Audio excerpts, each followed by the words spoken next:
My name's Alex, and this is me skiing for the first time 1 year ago. I could barely stand up, and it was super embarrassing falling over in front of the kids who was just so much better than me.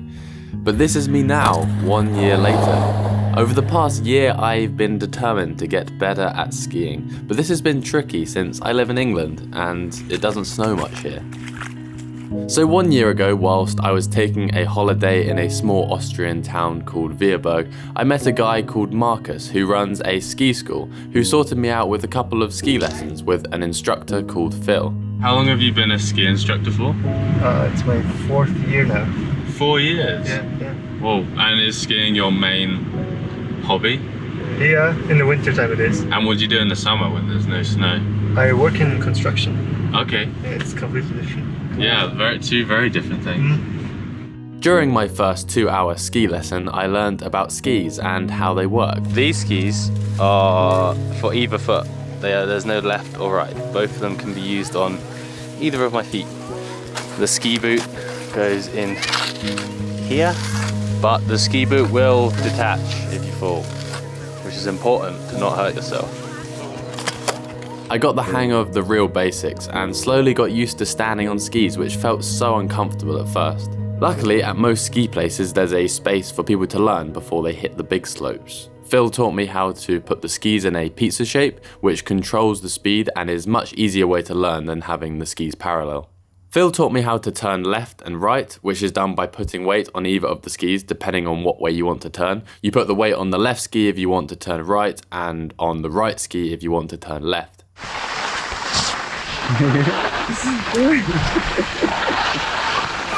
And that was my first time skiing. I want to get better now. I want to be able to go faster and down a steeper hill.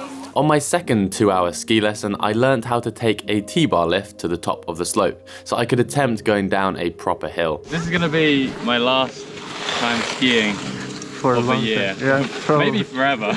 No, don't say that. No, hopefully not. After 2 lessons, I still felt incredibly unbalanced, but for the time that I was standing upright, it felt so good to be sliding down the mountain.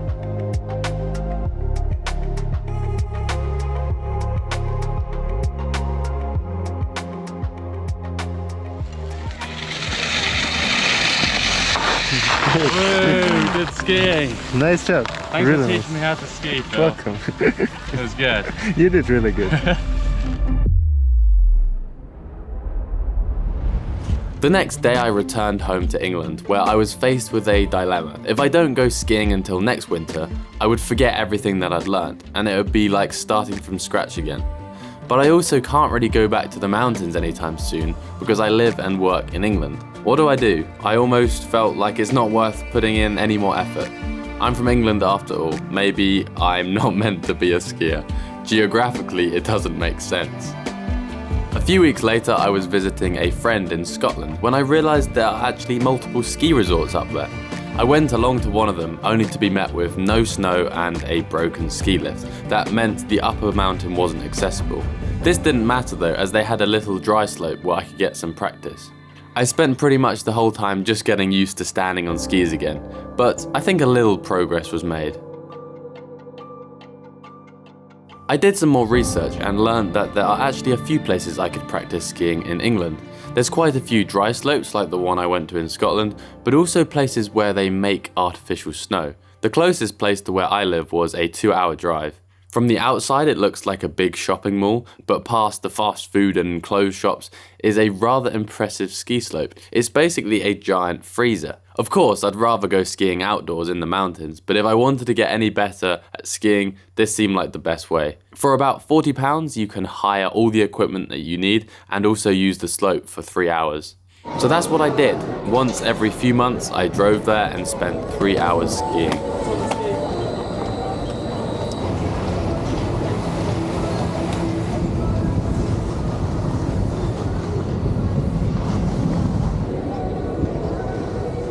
I also spend a lot of time watching other people skiing, trying to work out how to improve my technique. I felt like I improved a decent amount during this time, and in general just began to feel more comfortable on skis. Winter was approaching and I was desperate to get out to the mountains again and go on a proper skiing trip. Let's go to the Alps and go skiing. Oh, I'm so excited. A friend of mine who lives in Austria suggested a few good places to go, so I booked up some accommodation and planned a trip. I'm on the train which goes under the sea, and in about 25 minutes I will arrive in France. There's quite a few different routes to the Austrian Alps, but I chose to go through Belgium, Luxembourg and Germany to avoid all the French toll roads, which can get pretty expensive. I've just stopped for the night. I've been driving for about 7 hours. Oi, gnome, get out the shop. I'm all tucked up in bed in my van. I'm gonna try and get a good night's sleep and then arrive in the mountains tomorrow. Now, I've been keeping an eye on the local weather forecast for where I'm heading to, which is the Austrian Alps, and I think I've timed things perfectly because there hasn't been much snow the past week, and then this weekend, like yesterday and today, they are apparently getting loads of snow, which is wonderful because to go skiing you need snow. Although I did see someone skiing in a desert, which looked pretty crazy.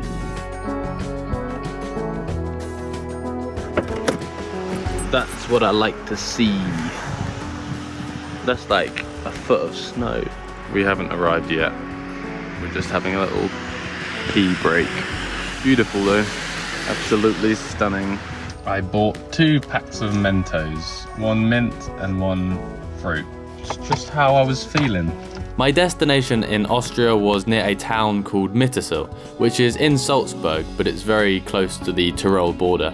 It's also very near to Kitzbühel. You may have heard of Kitzbühel, it's very famous for its skiing. Mountains. Ski lifts. Anyway, after arriving, I found a place to hire boots and skis. Hiring skis is really easy. You just fill out a form with your details and you can get hold of all the equipment that you need.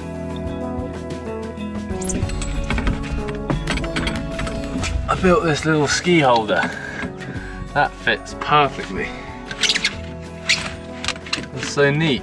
Now all I need to do is check into my Airbnb, get some sleep, and then tomorrow morning I can go skiing in the mountains. It's been a year since I went skiing last in Austria, and I'm back, and I'm gonna take a lift up the mountain. My accommodation was a B&B shared with a number of other guests. My room was on the top floor of the farmhouse, and it was so ideal as each morning there was a proper breakfast with meats, cheeses, bread and fruit. It was also so close to the ski lifts. It's pretty exciting because from one lift at the bottom, you can get up to like another level of mountain where you can then get another lift to another part of the mountain, and then you can ski down different ways. So the whole thing is interconnected. It says here that there's 58 ski lifts. That is mad. And then there are so many more slopes. This is my accommodation. I think I'm in that room over there. Anyway, I need to grab some food. Pizza kebab shop open.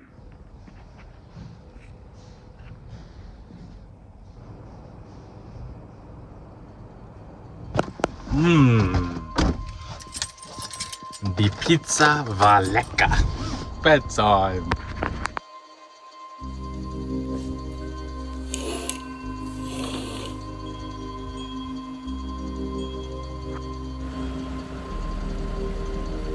-4 degrees. Whoa. I picked up my lift pass, which would allow me to take any of the lifts within the Kitski area for the next 4 days. But first I decided to take the short T-bar lift and have a few practice runs down the small slope. There's a few different types of lifts that I would be using over the next week. This T-bar lift sits under your bum and pulls you up the hill. It's probably the trickiest to use. It's a little bit unstable at first, but very easy after a bit of practice. You also have these chair lifts which you sit on, and of course the gondolas, which are like little cars that you get inside, and these do the longer journeys up the mountains.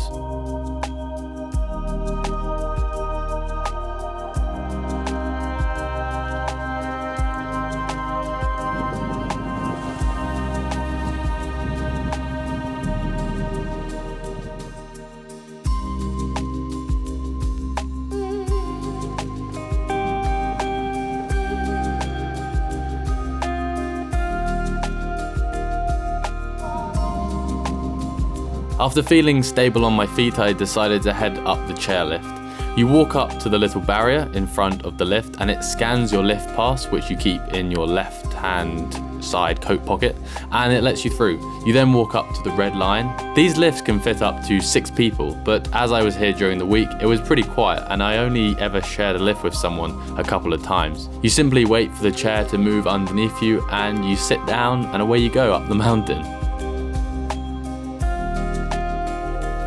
It's so quiet. What am I doing? I'm on a ski lift. My ears are popping. When you arrive at the top, you simply stand up and slide off.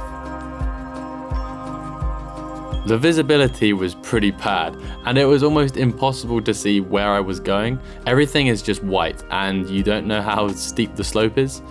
Luckily, the visibility got better as I went further down the mountain. I don't think I'm ready for this. Oh no, I wasn't ready for this. That was the best thing ever. I felt like a pro for about 5 seconds then. On the first run down, I was not ready for the steepness, and the slope was much more uneven than what I had ever gone down before. Oh, no. Luckily, I found my way back to the blue run through the trees where I felt a little more comfortable. It's like I've died and gone to heaven. So the slopes here are color-coded. You have the blue runs, which are the easiest to go down, and then you have the intermediate red runs, and then also the trickier black runs. The blue run that I went down was super relaxing, a nice comfortable speed, and it was pretty nice going through the trees, but on the next run down I wanted to attempt the steeper slope again. Let's go. I realized how important it is to keep my legs bent when going faster and down more uneven surfaces, as they act as suspension and absorb all the bumps in the road. And you can bend your knees so much more than you think is necessary, and it really helps.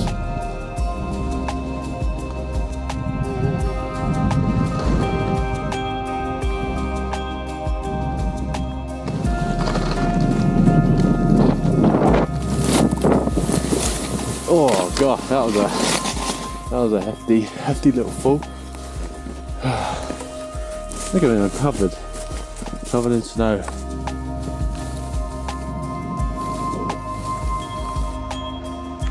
Wow, that was the most fun I've had in years.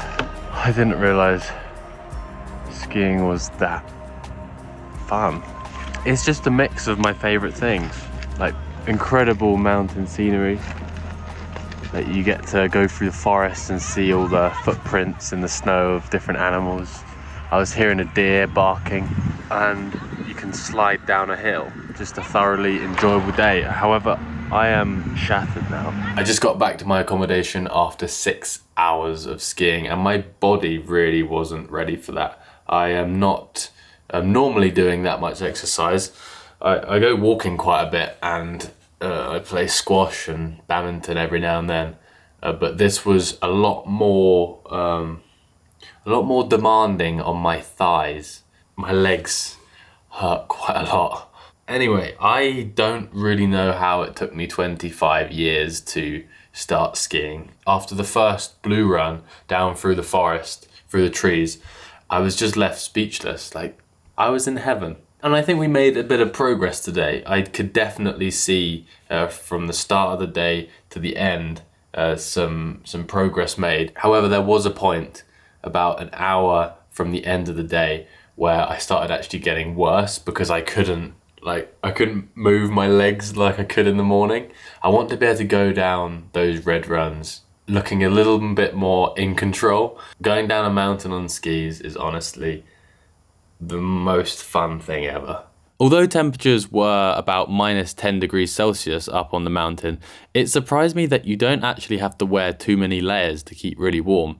I first have these really nice merino wool base layers. These are not only very warm, but they help wick sweat away from the body, and they're also, they don't end up smelling bad, which is crazy, but this special type of sheep, the merino breed, makes wool, which is good for not making you smell bad. I cover these base layers up with my normal linen trousers. These are super thin trousers, but it didn't seem to matter. I wear these almost every day, and with the base layers underneath, it's actually really warm. Over my top half, I started by wearing this jumper followed by a down jacket. However, the jumper was just too hot when I started sweating, so I didn't actually use this for most of the trip. Over the top, I wore a waterproof jacket, which really helps keep the cold wind out, and also some waterproof trousers.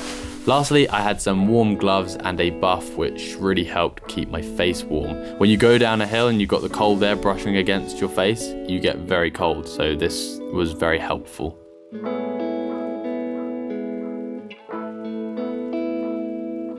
Day 2 was beautiful and sunny, and it helped a lot being able to see where I was going. I managed to stop falling so much and started going a little faster. However, if you look at my skis, you can see they are sliding a lot across the snow rather than carving through it. This is because I'm not putting enough weight on my outside ski. This is something I wanted to improve on throughout the trip. Anyway, it was such a great day skiing in the sun, and once again, slowly making more progress and getting more confident. Look at the weather today. The most amazing thing, it's not that I don't like people, but you know, doing things when there's not many other people doing them is kind of more chilled out and relaxing. There's like no one here. I think I've got a chairlift with other people twice the whole time I've been here.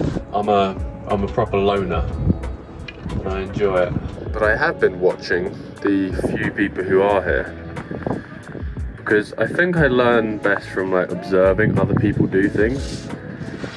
So I like try and watch them and take little things and implement it into what I'm doing. Easier said than done though.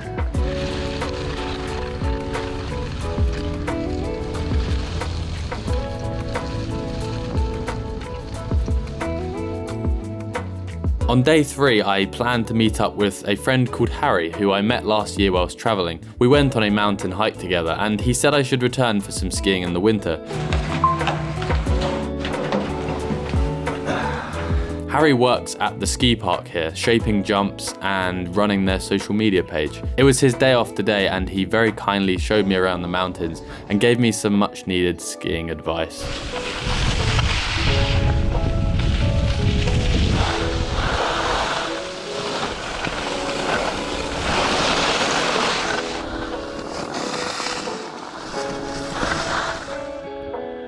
We're about to go down that. Harry promises me it's gonna be okay. Down the big hill. It's mad, you can explore all day on these lifts. Like we're on, I don't know what, the 10th lift? Yeah. And this one's got heated seats. It's mad. And by the way, I survived the big hill. I'm still here. Just had a really nice hot chocolate. That was so good. We're so far away from where we started today. Like, I don't know, how long have we been going? Like 3 hours or something? Yeah. 3 hours of just exploring the mountains. I love it.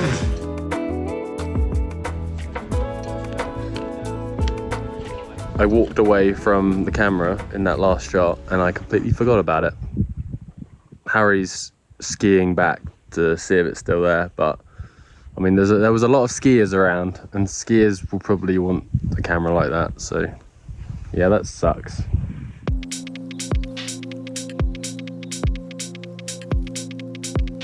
In some ways I find it really nice skiing on my own because I can go at my own pace, and I don't feel like I'm slowing anyone else up. But skiing with a friend, it does make the day more fun, more enjoyable, and in general, it's a better time, I think. After the day of skiing, we then drove to another gondola lift further along the valley. Anyway, here we could take the gondola up the mountain and then go down the world's longest floodlit toboggan run. It's something like 14 kilometers long. So a few months ago, I started brewing my own beer, and I actually brought a few bottles with me to Austria. And we're taking this, how many meters up? 2,000 meters. 2,000 meters is already pretty explosive in there. I'm hoping it doesn't explode in my bag. And then we're gonna sled down the hill. Sounds like a perfect day to me.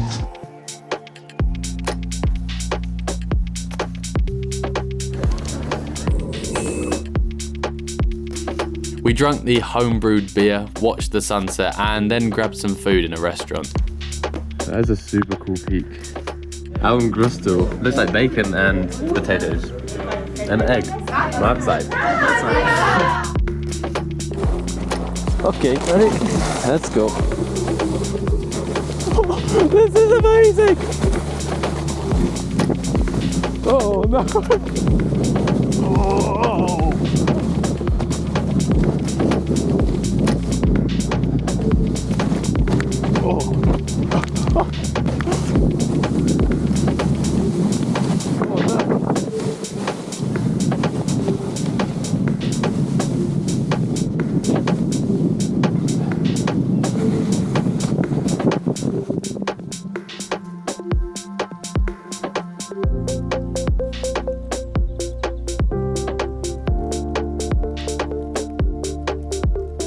Okay, let's go.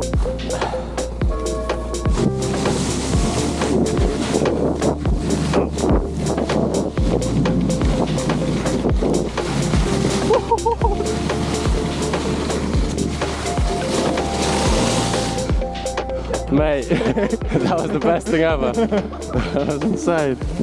And that is the end of the day.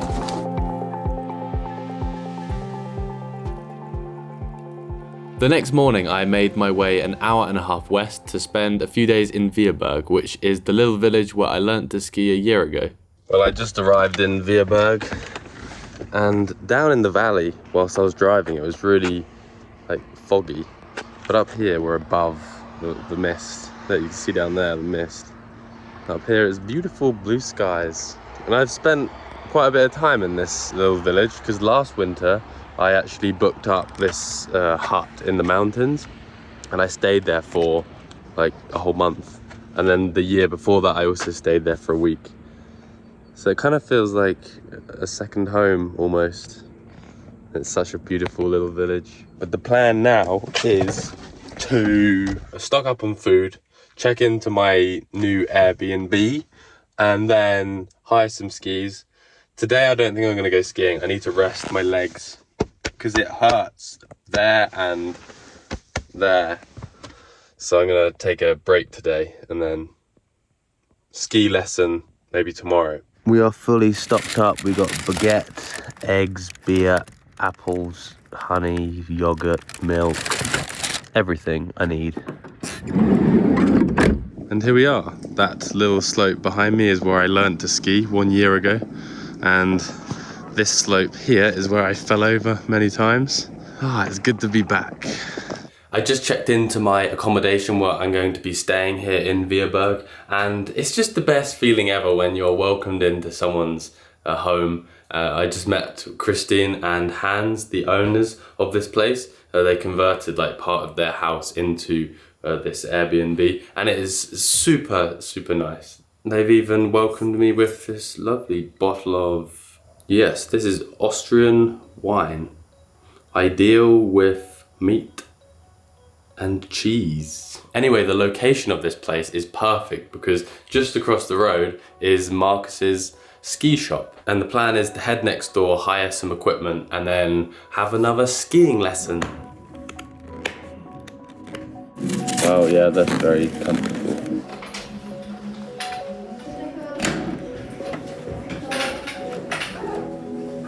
Whilst I was getting some boots and skis, Marcus showed me inside their ski servicing workshop, where each year they sharpen and service hundreds of skis for their customers. The sharp edge of a ski has to be maintained, and this is where it all happens.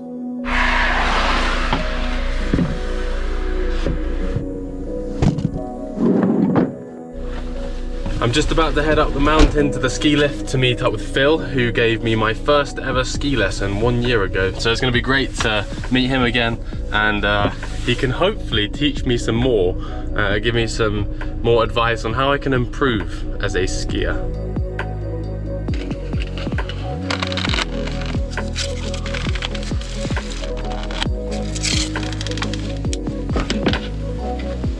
How's it going? Good. How are you? Good. I didn't think I'd ever see you again. I didn't think I'd ever go skiing again. I'm glad you're here. You want to sit somewhere? Oh yeah. It was great to catch up with Phil again, and he had been really busy over the past year, building his own house, studying media design, and also running his own business. He actually showed me his studio one evening where he uses the technique of screen printing to create some quality and thought-provoking clothing. I think I might have to film a separate video about this at some point because it is really quite interesting. Let's go. Let's go. Okay, yeah, it's rolling. So, yeah. Thank you.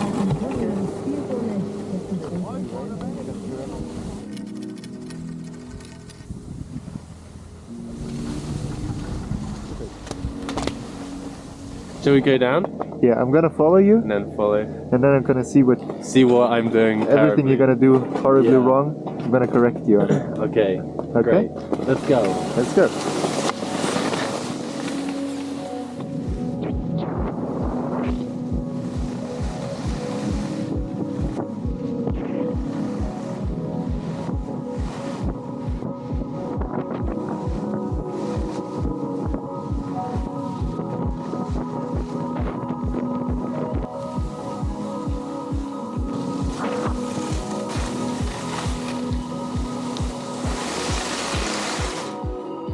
What? What happened? What do you mean? Was it good or bad? It was good. Yeah. Yes. I think I've improved a bit. Quite a lot. I mean, last time I saw you, I couldn't really stand up. That was crazy. Oh, Nice. Really nice. so much fun. I didn't expect that.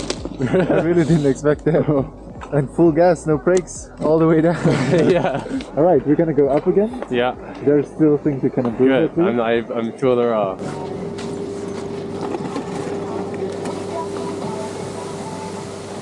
I could see that your hips and your shoulders are in the right position, Yeah. but you could still lean a little more, Okay. and you still have a little more, too much pressure on your upper foot. Still. Okay. So we're gonna get rid of that now. Yeah. Also. Mm-hmm. But otherwise, it was really nice. Have you ever ridden one of those boxes before? No. Well, we have to do it. Okay. Yeah, we should.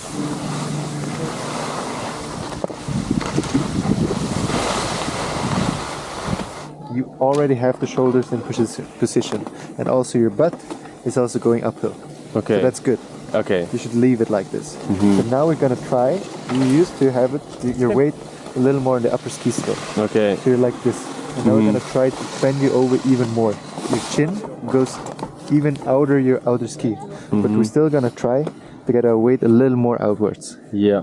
So should I push the knee like? Yeah, harder. This knee pushes basically over here. Ah, okay. That makes sense. And It that's feels right like Yeah. that.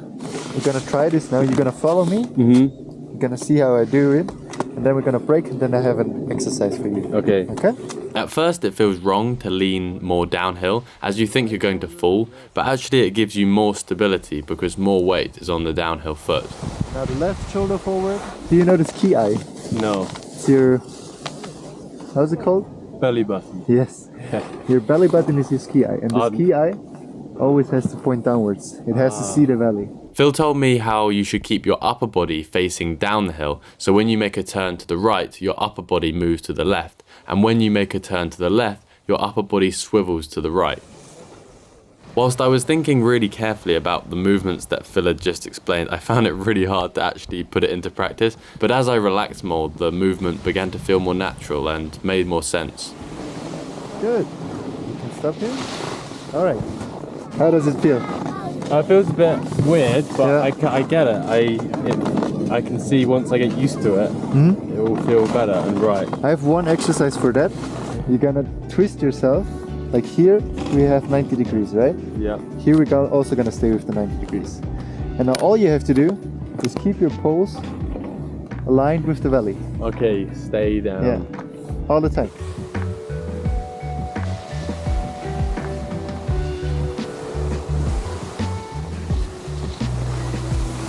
Yeah, there you have it. Good.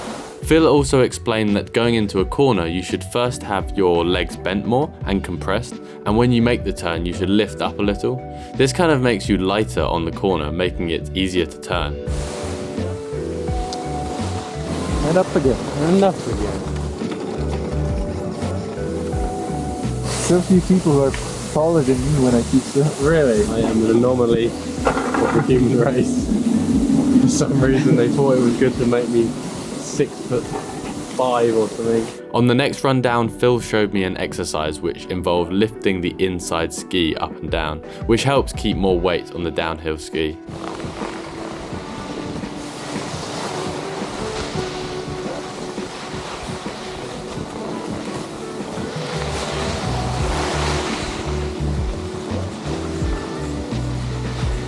Phil showed me the basics of going backwards, which starts off by using the pizza shape in the skis, but the opposite way round if you were going forwards.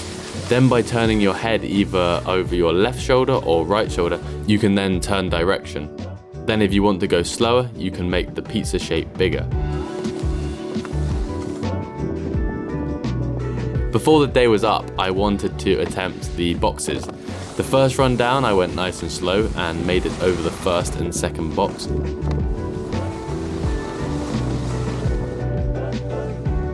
But on the next run I felt more confident and tried to hit all three.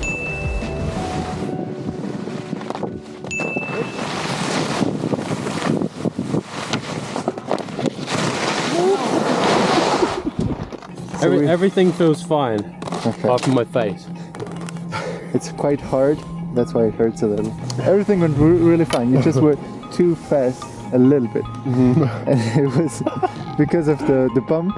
Yeah. You went in the air already, so you didn't drive above it. You already jumped when you went on it, and then you went right on the edge. So bad. How are you feeling? I'm fine. You want to try it one more time? Yeah, I need to finish it. I need to finish it on something good. Yeah.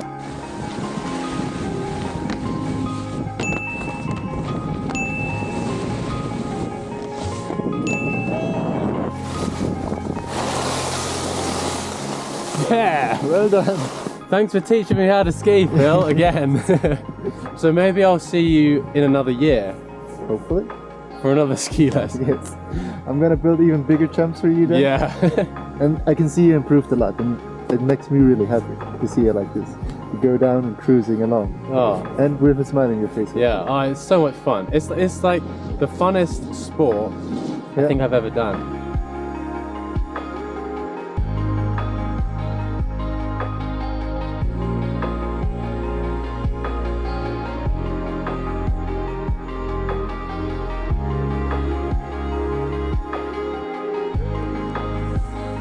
Well, sadly, it's time to go home. Oh, I'm just looking back at some of the footage of me skiing over the past week, and I can clearly see that I'm still not a great skier. And when I compare myself with people like Phil and many of the other skiers that I've seen this week, yeah, I'm clearly still not great at skiing. And I've been guilty in the past of comparing myself with others, when really you should compare yourself with yourself. And when I look at myself skiing 1 year ago and compare myself now to that, it makes me incredibly happy. I can't quite believe it. 1 year ago I could not stand up on skis really, and now, well, I'm a lot better than I was. And I'm gonna take a moment to be proud of myself. And I really want to thank all the wonderful people that I've met over the past week. Thank you, Harry, for showing me around the kit ski area. Thanks, Marcus, for sorting out my ski lesson. And thank you, Phil, for teaching me how to ski, not just last year, but this year as well. Thank you for watching. I hope this video maybe inspires you to give skiing a go, or just give something a go that you have never tried before. Cheers for watching, everyone. I will see you soon.